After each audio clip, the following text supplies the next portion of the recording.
Assalamu alaikum and good greetings. So today I'll be watching a video by Strong Tower 27. I'm not sure. I think this is a channel, established channel, not a personal channel. This is titled Ayesha, Muslim from Jordan accept Jesus beautiful testimony. All right. So yeah, I think it is a channel that focus on this aspect. Perhaps on Christianity as well. I'm not familiar with this channel, but I'm interested at the video itself with that title. So without further ado, let's watch. You know, when you're born into Islam, that's your identity, it's who you are. I was born and raised in Amman, Jordan for 14 years. I grew up in a pretty large conservative Muslim, very traditional family. I had a lot of questions in regards to Muhammad's life and just the validity of the Quran, and salvation was a big one for me. I felt like I could never keep up or measure up to what was expected out of me, and they weren't too keen on me asking those questions. And okay, that's interesting. And I have heard that a lot, especially from testimony of ex-Muslim that have become a Christian. The story is, the similarity is that the question that normally that as if we do not like to entertain this question, right, about Muhammad's life, about salvation, about the validity of the Quran, which is interesting to me because if you look at da'wah movement, etc., those are among the things that is highlighted the most, I guess, right? Meaning that about the life of the Prophet Muhammad sallallahu alaihi wasallam, the concept of salvation, Islam, the validity of the Quran, right? So when there are testimony that says that those are the questions that when they have question, no one want to answer, and even that question is pushed away, taking at face value that that actually happened, that is a sad reality, right? And here they say no one knows but Allah, unless the question is what, I'm not sure what type of question that she have, that the answer have to be, Allahu alam, only God knows, right? Because if that level of question, then I'm interested to know how that level of question is answered by other religion, including Christianity, right? Because, yeah. they'd always say, no one knows but Allah. And that just didn't really sit well with me. My father was an alcoholic ever since I could remember. Alright, this is interesting because she says she grew up in a conservative Muslim family, if I remember correctly, and then suddenly her father is an alcoholic, which is like the big sin in Islam, right? So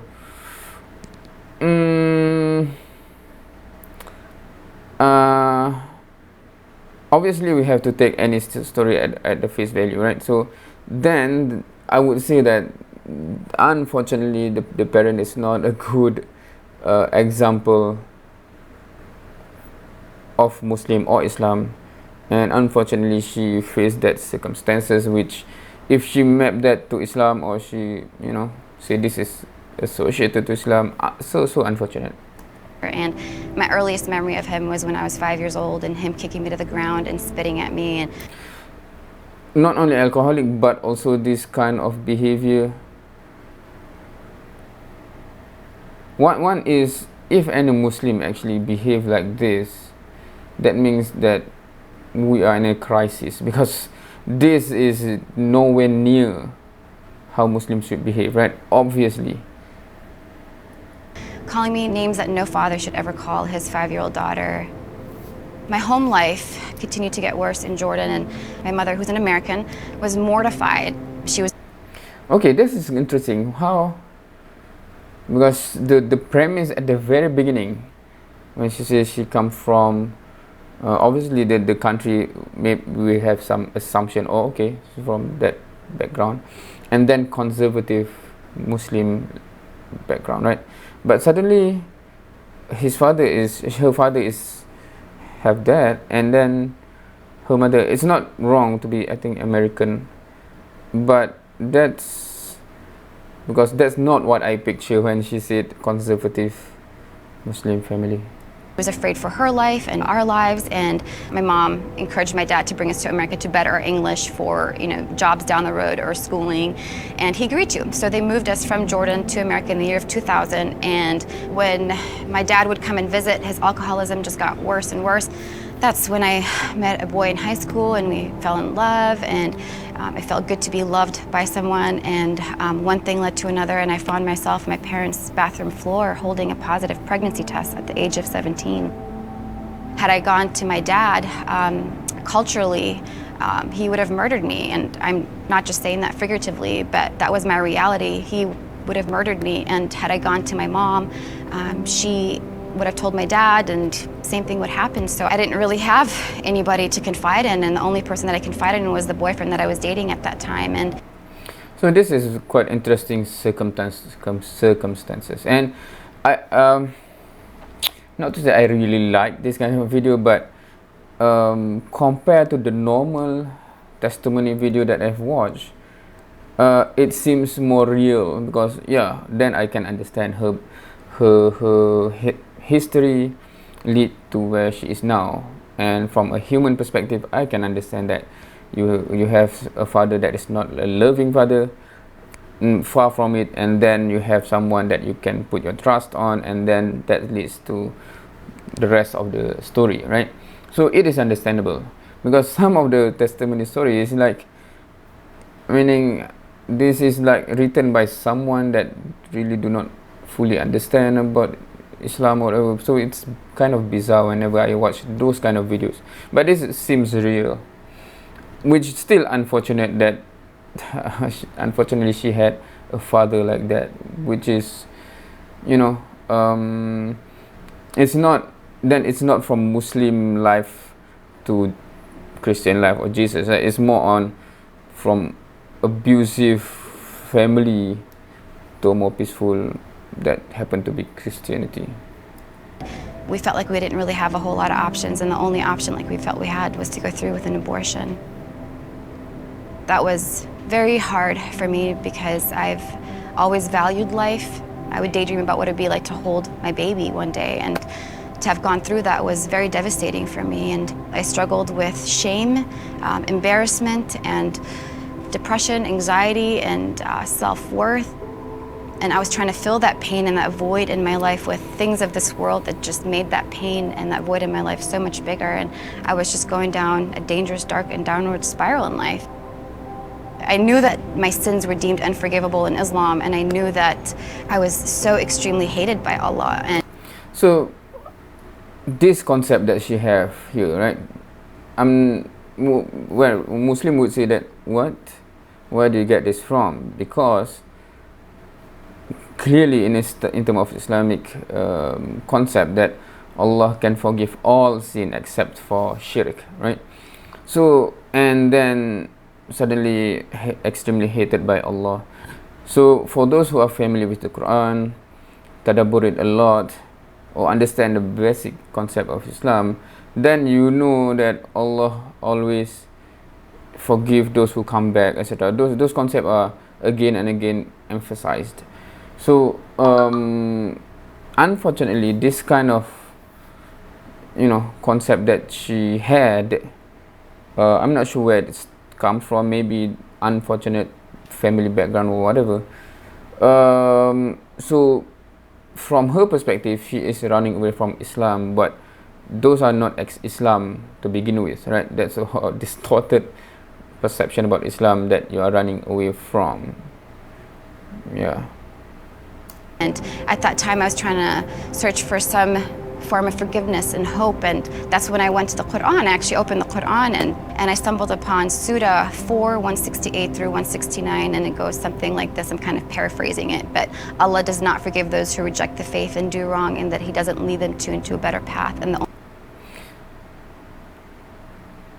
it is interesting that she suddenly said stumble upon it, and as well those the context, right? When those who make kufur, etc. So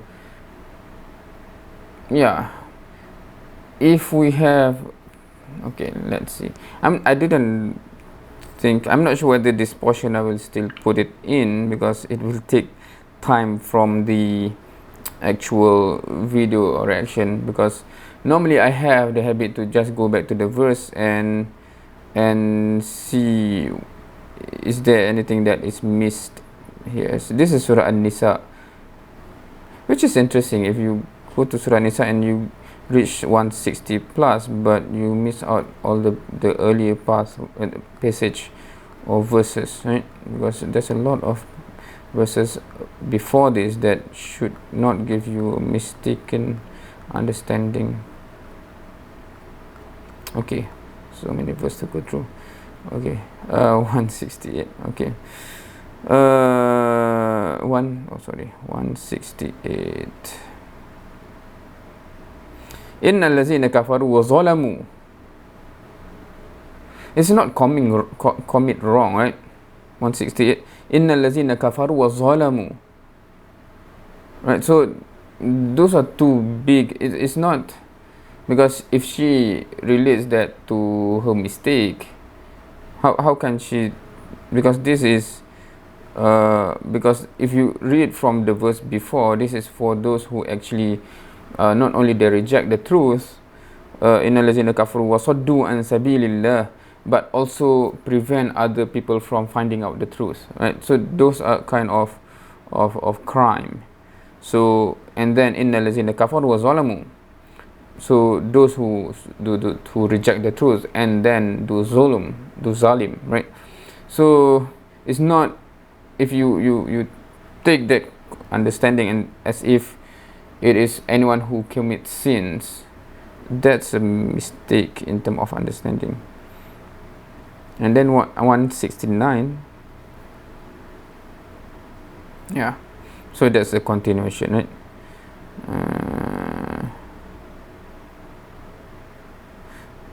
I just want to see, yeah. So anyway, you can check the verses on your own, right? But some translation, I'm assuming this is, I'm not sure whether the maker of the video, because it's not her that she just remember from memory, right? But the maker of the video is the one that write this in the screen right now. So I'm not sure whether they purposely translate zulum as commit wrong, because that give a wrong impression about the verse. Only path that he leads him to is to hell. And I remember reading that and just feeling so much fear and hopelessness. I said, Allah, I don't know who you are. I don't even know if you exist. And telling him that, and I've been praying to you for 20-some years and I've never felt your presence, and crying and just thinking of ways how I can end my life, because if there's no form of forgiveness for me in Islam, then... That's very interesting. No form of forgiveness in Islam, right? I think even school children, of course I might be wrong because I'm only familiar with Islamic school in my surrounding, right? Kids know that you always seek forgiveness and it will, your sin will be forgiven, right? If you are sincere and being truthful and leave behind all those wrongdoings, etc. So to perceive that Islam do not have any concept of forgiveness, that's bizarre. Of course, given her story, her father, then maybe, you know, you can make sense of it. What's the point of me living? And as I was crying, out of nowhere, I heard an audible voice. I heard the name Jesus. So I, looked up to the heavens and I opened my hands and I had tears going down my face and I said, Jesus, I'm like, I don't know who you are. I'm wondering whether, because she is telling the story in English, right? But when she heard it, because if she speak Arabic, I'm interested to know what's the word, or actually the voice come in English, Jesus, which is quite interesting. But if you are who you say you are, please reveal yourself to me, because I can't go on living life like this anymore. And that was the first time ever from praying that I ever felt any form of peace. The boyfriend that I was dating, he and I broke up, and I met a young man who was just so different from anyone that I'd ever met, very loving, and it intrigued me, and we started dating, and I was in his house one day and I saw that he had a Bible, an open Bible on his desk, and I remember thinking, oh, I'm dating a Christian. And shortly thereafter, I met his parents and grandparents, and I just remember observing them and just thinking, you know, they have love, they have this joy, they have this peace and this freedom, and it's like I've always wanted what they had. And I remember thinking, they have Jesus in their lives. I approached him and I asked him if he would take me to church. So that's interesting, right? Because what is seen from the reality of the two family is being associated to the religion, right? So unfortunately, I assume she associated what she feel in the original family to Islam, which shouldn't, meaning that if you understand Islam, those behavior is nowhere near what Muslim should be, right? And then you see a good family here, and then you associated it with that. Perhaps we can understand it from what she has gone through, but from an outsider, does association, meaning that if another person coincidentally have a very broken marriage family from Christian background, and then it's the opposite here, right? So does that justify to say that religion is what, this religion is what, right? Church was great, but I felt like I needed a little bit more. So I asked him if his grandparents would do Bible studies with me. I remember reading Romans 5:8 for the first time, but God proves his love for us in that while we were still sinners, Christ died for us. God's love for us is not a response to our goodness, but in spite of our lack of goodness. And at that moment, I realized how different it is being a Muslim from being a Christian. That's when I decided to be baptized and become a follower of Jesus. For years, I lived with a lot of anger towards my dad. 4 years ago, he was binge drinking and was dying. And I prayed to the Lord that he would soften my heart towards my dad, and I'd ask him if he can help me see him the way he sees him. And I was on the phone with my dad, and I said, Baba, Jesus loves you. You could spend eternity with him and us one day, and he died on the cross for you, and your sins are forgiven if you give your life to him. I said, Baba, do you receive Christ into your life? I was expecting no, but he, with a big yes, he said, yes, I do. And I was so excited to hear that. And he said, I'm so excited, to see you guys one day. And I said, it's not going to feel like we're going to be apart for too long. If you're a Muslim, I would say there's a verse, John 10:10, where God says, I've come to give them life and to give them life in fullness. The abundant love that he has for all of us there's nothing like it. And I know that he wants Muslims to experience that and more.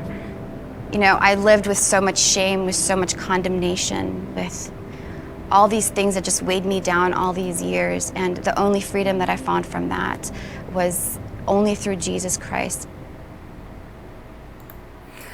All right, so that's interesting video.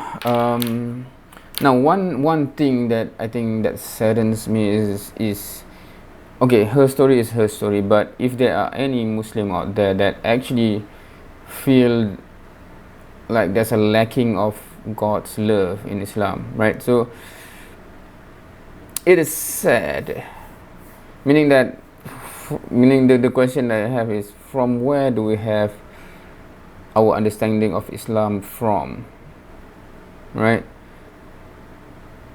Maybe because, okay, this what I'm going to be saying next, I think, is because normally I'm only saying this within a discussion among Muslim, because this is one of my concern about growing up as a Muslim in many Muslim majority country, that we understand Islam from the fiqh side first, if you understand me. Of course, this is more, I think, if you are Muslim, then maybe you can appreciate this statement. If you're not a Muslim, maybe I'm not sure whether you can understand this context or not, right? Because we tend to understand Islam from the fiqh part, right? Like the prayer, the saum, the hajj, etc. Right? All of those are fiqh side, right? While if you see the Sahaba at the very beginning, they have the Aqidah verses first, right? And then you have the clear concept about Islam, about who Allah is, and etc., etc.,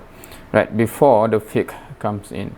And I think, from my personal observation, those who only understand Islam from the fiqh side, right? So it's more of ruling right and wrong, right and wrong. Then your understanding of Islam becomes skewed in a way that the negative effect, if you learn Islam only through that lens, is that sometimes some people becomes judgmental, etc., etc., and maybe see Islam like lack of love or whatever, because they see Islam purely on the jurisprudence issue, the the laws put in place. Like, for example, if Christians, they have the 10 commandments, right? So if they only understand it from the commandments only, right? So maybe it's understood as mainly do and don'ts, but the belief part is missing, is lacking in many Muslim, which is the sad story here, right? I'm not sure how to solve this issue, the education system or whatever, right? Because yeah, yeah. To that, I think I will end with this, because normally I ask my fellow Muslim that, do you realize that when Islam first come down, it become the protector of the daughter of the kafir, the daughter of the disbeliever, right? Because those people who bury their daughter when they're born because it's a female, and Islam come to address that issue, right? So those are not even the children of Muslim that is being addressed, and we have to protect them. It's the daughter of the non-believer, the disbeliever, right? So I always ask this question to my fellow Muslim: do you realize that we should become the defender not only for those who are being deprived of their rights among the Muslim, but also the non-Muslim? If the mushrik, if they are disbeliever, do something wrong to their children, we have to protect the children, right? Do you understand Islam in that light? Because that's how Islam come from the very beginning. And unfortunately for us, because we see it totally purely from the fiqh side, not from the aqidah side first, right? So we totally lack of that understanding, my opinion, of course. And yeah, so that's the sad story there here, and I hope that will change, inshallah. Hopefully we understand Islam truly as it is, so that none of our kids will face what she faced, right? Meaning that, meaning as a Muslim society, if we know that someone, be it a Muslim or not, but in this case we take that her father at that point is a Muslim, do something like that, it's our responsibility and duty to take necessary action, so that do not continue to be like that, right? So the fact that in some Muslim majority population, that those kind of issues not being tackled, left to as it is the sad story of, meaning, what do we understand about Islam? What do we understand about Islam, man? Right, so I think I'll stop there, because that requires a discussion on its own, actually. And normally I have a lot of this kind of discussion with Muslim youngsters, because I think that is where I should tackle them, because most of them, when they heard that, it is almost like the first time, so Islam says that we should be the protector of those who are being oppressed, even including the disbeliever, those who are against Islam. If they have kids, etc., that is being oppressed, we have to come to save, as a savior, right? So we have to protect anyone who need to be protected, right? So how come we do not understand Islam as such, when it is so clear from Al-Quran and Sirah? And unfortunately, because we do not learn it in that way. Thank you for watching. See you next time.